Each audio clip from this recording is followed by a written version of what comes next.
वक्त से बड़ा न कोई मर्ज होता है और न ही वक्त से बड़ा कोई दोस्त होता है। वक्त आपको आपकी वास्तविकता को दिखाता है और वक्त के साथ ही आपके हर जीवन के पहलू हों या फिर आपकी जो व्यवस्था है वो चलती है। वक्त बदलता है तो बहुत कुछ बदल जाता है। बिहार की राजनीति में भी वक्त के बदलाव का सिलसिला शुरू हो चुका है। आपको बता दें कि बिहार की राजनीति में उथल पुथल और कहीं ना कहीं एनडीए के भीतर मचे अघोषित घमासान के बीच में कहीं ना कहीं जो भारतीय जनता पार्टी और नीतीश कुमार के बीच में बढ़ती दूरियां हैं उसे अब पटल पर देखा जा सकता है, वो भी खुली आंखों से। लेकिन इन सब का फ़ायदा और घाटा कहीं ना कहीं विरोधियों को होता दिख रहा है।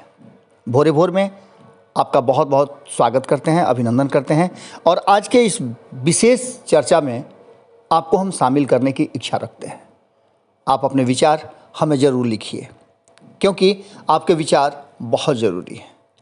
नीति आयोग की रिपोर्ट आई, नीतीश कुमार के 15 साल पूरे हुए और 1 साल तो लगभग पूरे होने जा रहे हैं। जो 2020 के चुनाव हुए हैं उससे भी, उस चुनाव को लेकर के बहुत सारी बातें आपके मन में जहन में होंगी, आप तक पहुंची भी होंगी और ये बातें कहीं ना कहीं नीतीश कुमार और भारतीय जनता पार्टी के जहन में भी है। वहीं आपको बता दें कि चिराग पासवान को और तेजस्वी यादव को भी इन बातों को अब भुलाए नहीं भूल रहा होगा। चिराग पासवान जो एकमात्र सीट पर आकर के टिक गए थे, इतना सब कुछ होने के बावजूद 1 साल पहले ही उन्होंने बिहार की 6 सीटें लोकसभा की जीती थी, लेकिन विधानसभा में औंधे मुंह गिरे। हालांकि तब रामविलास पासवान नहीं थे और चुनाव से ठीक पहले उनका इंतकाल हो गया था। चिराग पासवान ने एक नई तरह की राजनीति की शुरुआत की और एनडीए से बाहर होकर के उन्होंने अकेले दम पे चुनाव लड़ा। हालांकि वोट काफ़ी बढ़ा लेकिन परिणाम में उसे कन्वर्ट नहीं कर पाए। हालांकि जो बातें उन्होंने की थी उन बातों में तो वो अव्वल निकले, क्योंकि कहीं ना कहीं उन्होंने नीतीश कुमार को आधी सीटों पर ला करके खड़ा कर दिया। इन सब बातों के बीच भारतीय जनता पार्टी नीतीश कुमार से लगभग दुगना सीट लाने के बाद सत्ता से और नीतीश कुमार से हमेशा पिछड़ती ही रही, क्योंकि सत्ता में तो है लेकिन नीतीश कुमार के पीछे पीछे चलने के लिए मजबूर है। इन सब बातों के बीच में जो सबसे बड़ी पार्टी है वो सत्ता के पूरे ख्वाब देखते हुए अचानक से टूट गए। आँख खुलते ही सारे ख्वाब चकनाचूर हो गए। इन सारी बातों को लेकर के 15 साल का जश्न मन रहा था और जश्न के साथ साथ भारतीय जनता पार्टी नीतीश कुमार के इस जश्न में विघ्न डालना शुरू कर चुकी थी। आपको बता दें कि नीतीश कुमार के 15 साल के शासन पर भारी पड़ा नीति आयोग का वो रिपोर्ट। उस रिपोर्ट ने कहीं ना कहीं नीतीश कुमार के जश्न में खलल डाल दिया और चर्चाएं ज़बरदस्त शुरू हो गई। इन सारी बातों को लेकर के ललन सिंह लीड कर रहे थे, जो जनता दल यूनाइटेड के राष्ट्रीय अध्यक्ष हैं, वो इस जश्न को लीड कर रहे थे। और चूंकि नीतीश कुमार के बहुत करीबी रहे हैं, बहुत करीबी का मतलब बचपन के राजनीतिक शुरुआत दोनों ने साथ में की है, कई झंझावातों के बीच दोनों एक साथ रहे हैं और इन सारी बातों को लेकर के ललन सिंह को पार्टी का राष्ट्रीय अध्यक्ष बनाने के साथ ही नीतीश कुमार के मन में भी बहुत सारे ख्वाब थे। बहुत सारे लोगों को इस चुनाव के 2020 के चुनाव परिणाम के बाद नीतीश कुमार ने दिल पे पत्थर रखकर अपने साथ शामिल भी किया था, लेकिन वो सब कुछ कहीं ना कहीं एक तरह से मान के चलिए कि नीतीश कुमार के लिए काम नहीं आ रहे थे। हालांकि 2 सीटों के उपचुनाव में नीतीश कुमार ने अपने शक्ति का प्रदर्शन जरूर किया और अपने दम पर दोनों सीटों को अपने कब्जे में वापस ले लिया। इन सब बातों को लेकर के जश्न मनाते हुए जब ललन सिंह ने नीतीश कुमार का गुणगान शुरू किया था, उसी बीच में एक तरफ से नीति आयोग का रिपोर्ट आ गया और कई ऐसे क्षेत्र हैं जिसमें बिहार फिसड्डी साबित हुआ। इन सब बात को लेकर के जहां विपक्ष हमलावर थी, वहीं सत्ता में साथी भारतीय जनता पार्टी भी कहीं ना कहीं दबे जुबान में नीतीश कुमार के 15 साल के शासन को कहीं ना कहीं हिटलर शासन बता रही थी।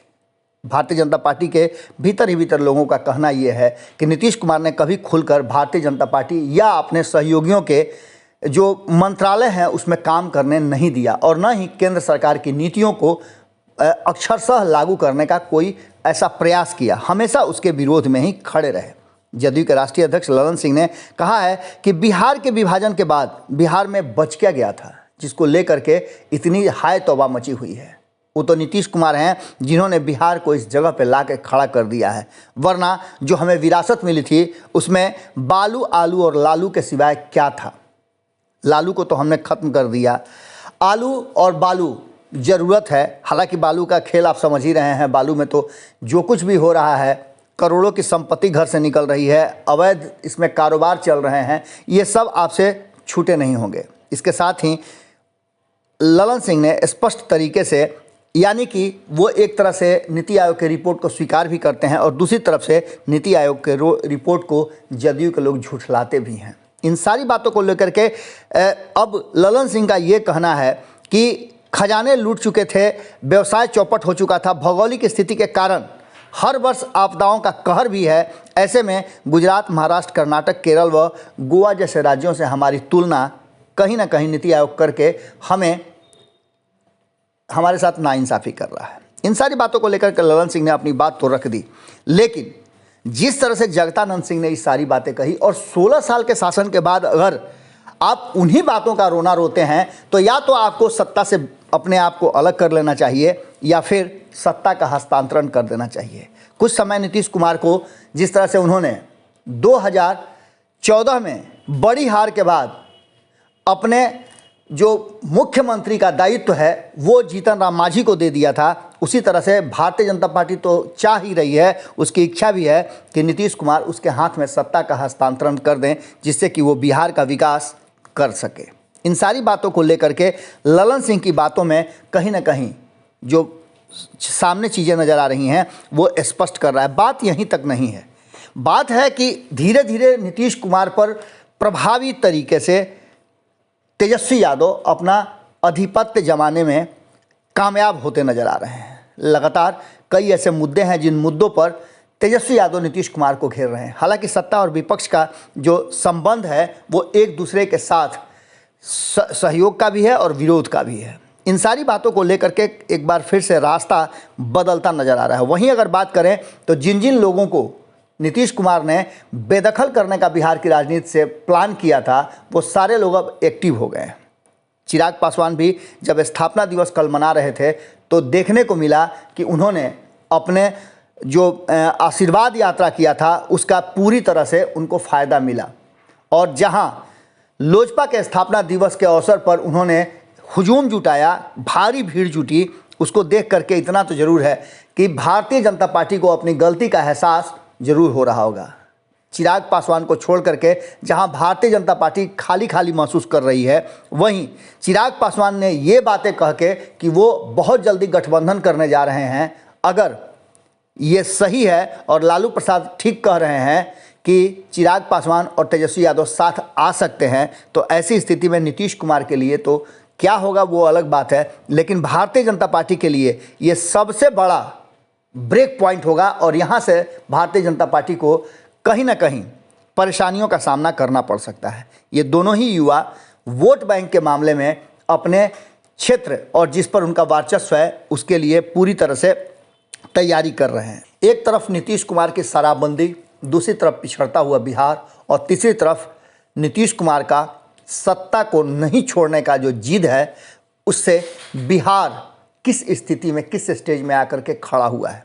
क्या नीतीश कुमार जिस स्थिति में वर्तमान में है उससे वो आगे की 5 साल की जो सीढ़ी है वो पूरा कर पाएंगे सत्ता की, या फिर भारतीय जनता पार्टी, तेजस्वी यादव और चिराग पासवान सहित अन्य विपक्षी दल जिस तरह से नीतीश कुमार का पूरा विरोध कर रहे हैं और नीतीश कुमार की नीतियों को लेकर के अब उनके सामने खड़े नजर आ रहे हैं, जहां नीतीश कुमार के पास कोई जवाब नहीं है, क्योंकि जगदानंद सिंह ने कल ही इस बात को बताया है कि नीतीश कुमार अपनी पीठ क्यों थपथपा रहे हैं। बार बार वो जो कहते हैं उससे वो पलट जाते हैं। ऐसी स्थिति में जो नेता है, जो मुखिया है बिहार का, वो बिहार के 13 करोड़ लोगों के साथ न्याय नहीं कर रहा है। अगर ये बातें बिहार की जनता के जहन में ये सब मिल करके बैठाने में कामयाब हो गए, जिसकी शुरुआत हो चुकी है, तो नीतीश कुमार के लिए सत्ता में टिके रहना, खास करके इसी कार्यकाल में 5 साल तक बड़ा ही मुश्किल होगा और नीतीश कुमार इस बात को समझ रहे हैं। आने वाला समय बिहार की राजनीति को लेकर के बड़ा ही कठिन और कई उतार चढ़ाव से भरा हुआ नजर आ रहा है। क्या होगा ये तो भविष्य के गर्भ में है, लेकिन वर्तमान यही बता रहा है कि भविष्य बिहार में एक बड़े बदलाव की तरफ संकेत दे रहा है। जुड़े रहिएगा भारत लाइव के साथ। भोरे भोर में हम आपसे आज यहीं विदा लेते हैं। बहुत बहुत धन्यवाद। नमस्कार। अगर ये वीडियो पसंद आई और वह बिहार के राजनीति और बिहारियत से सरोकार रखेनी तो सब्सक्राइब बटन दबा के चैनल के सब्सक्राइब कर ली। ओजे एगो घंटी बा, ओकरा बटन दबा देला से कुल सटीक और मारक खबर रुआ मुफ्त में मिल जाई। अगर रुआ पत्रकारिता के हमनी के नया प्रयोग में सहयोग कर चाहतानी तो ज्वाइन बटन दबा दी। पेटीएम नंबर नोट कर ली 9386816700। धन्यवाद।